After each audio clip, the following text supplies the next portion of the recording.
Today marks 424th day. Share lessons I learned and continue to learn with you. I hope these insights will inspire you, support your dreams, help achieve your goals, really empower you to become the person that you want to become. I'm a very, very consistent person. And today I want to speak about one consistency that I need to really finish. I needed to quit my consistency. So I run every third day. I run every third day for 433 times in a row. I started 2022 February, by the end of February, and I needed to quit. And when I think about 433 times on I run when I was sick. I had COVID.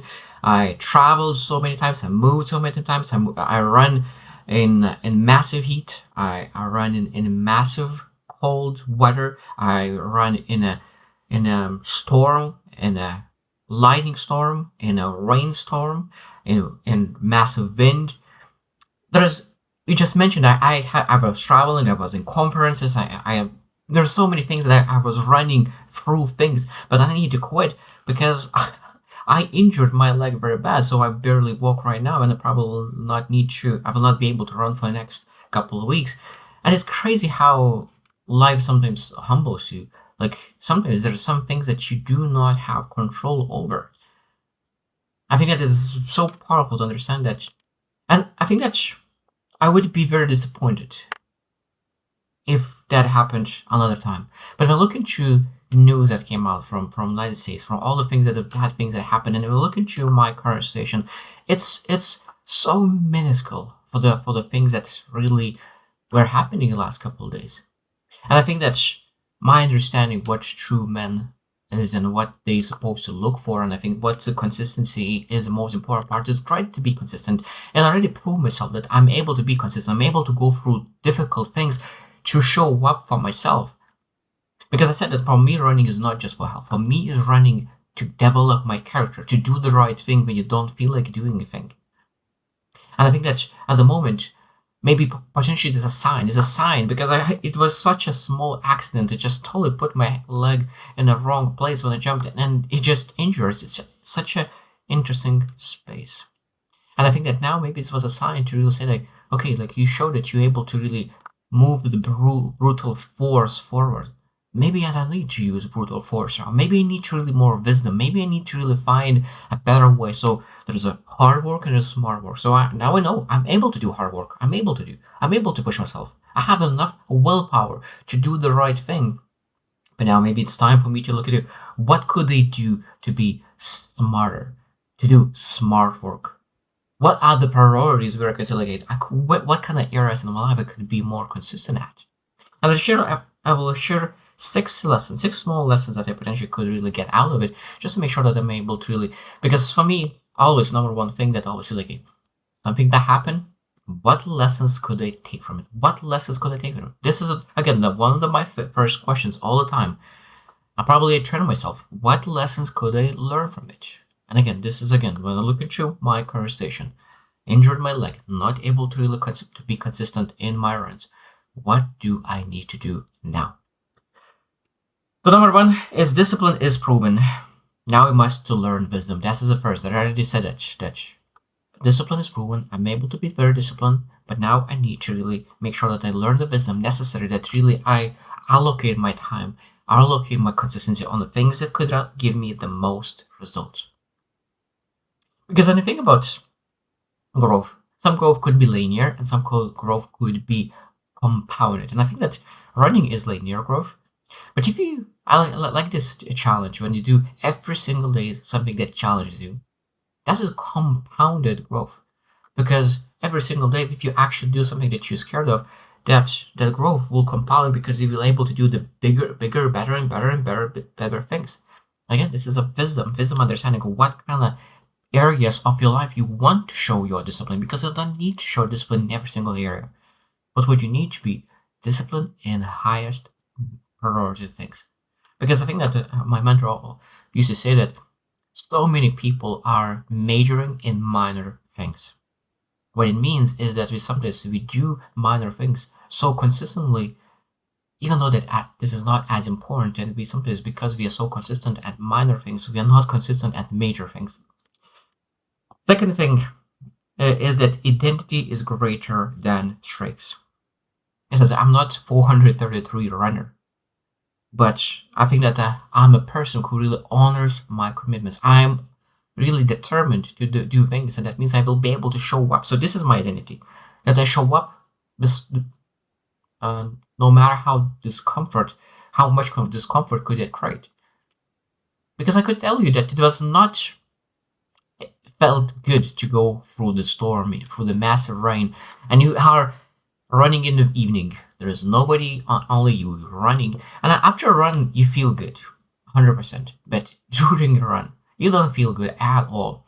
And sometimes people think that that's extreme, but I think that we need to really show with your discipline that you can be extreme. You can show that you can be extreme. If life throws something at you, you are able to be extreme because life will not care about you if you are not able to really willingly put yourself in a position to really build resilience. And I think that is again one of the biggest things that I always teach and I always speak about is build resilience. Build resilience while you are in good days. Do something that you hate. Do something that is hard. Do something that is create discomfort in your life. And I think that's again one thing that will allow me to really put myself in the discomfort situations. Number 3, humility in nature's limits. That means that I was humbled. My body is pretty strong. I'm great. But now even a small mistake. Now I sprained my ankle, and it's pretty bad. It's pretty bad. So like I need to really understand that sometimes you will not want to stop, but you will be humbled by your health, by your circumstances, because I think there is so many things that we are not able to control. Again, this one of the lessons again when you think about be able to ask, do I have a control over it right now? No, I don't have control. Do I need to really stress about it? No. And I think that is, again, one of the lessons that I'm able to be humble.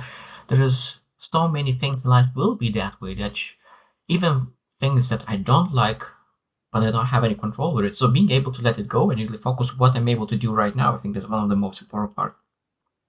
So strength is not thinking to invisible, but is adapting when you are not. That's the lesson that we need to take. Number 4, recovery is training. I think that sometimes we forget that how important it is to really give ourselves rest, relax, recharge. And that might be that I think that that's exactly was the time for me to recharge myself in different areas. Because to be honest, like sometimes I used to have some pain in my leg, and I still used to run because that's my commitment.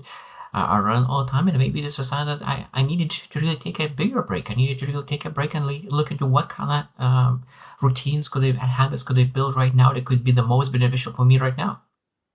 Because I already have willpower. I just maybe there's something that's more important right now that could be allocated. And I think that I'm a faith-based person. I truly believe that sometimes is that rejection is a God's protection. So sometimes you can say like if that was a misfortune, but you look at the other side, what you potentially could do with that time, maybe what you're able to really allocate that time. Maybe there's not a misfortune. Maybe there's a blessing in or a gift present. That just the only thing that I need to do to open it. I need to look for it, look for that gift. And I think that's again, there's so many things that we're able to look for it. And when we look for it, we'll find. If you're not looking it's very hard to find. Number 5, letting go is own streak.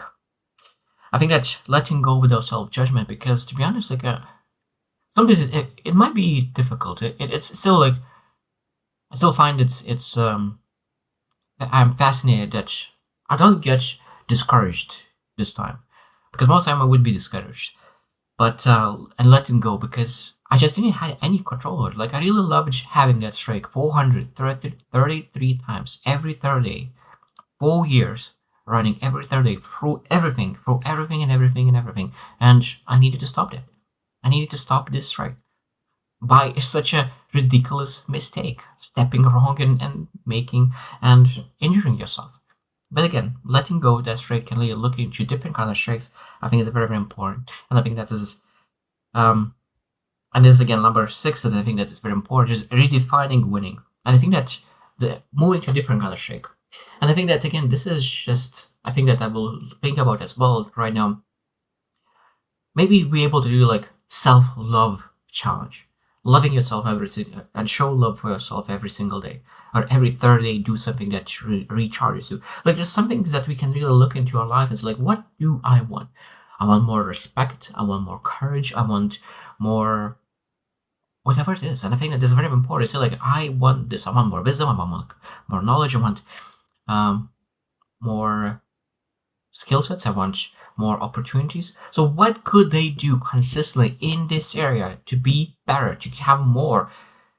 I think that that's the beautiful thing. That this is exactly what I will do as well right now. Maybe I did externally things running. Maybe there's something that I could really build a habit internally. I could develop myself and to grow myself into a leader that I want to really be. And I think that there's a lot of great examples become that. And there's a thing that I think that when I look into people, I think that people are hungry, and people are getting more hungry to learn, to develop, to expand themselves, to transform themselves. I think that is a beautiful thing, and I think that is a next 10, 20 years will be beautiful because people are hungry, and people are hungry more than ever. So that's what is a little bit misfortune that they got injured, but at the same time, it's time to reflect. It's time to look into what could they do right now with the current capacities that they could be better tomorrow. So I hope you choose tomorrow. I hope you choose to win, and I see you tomorrow.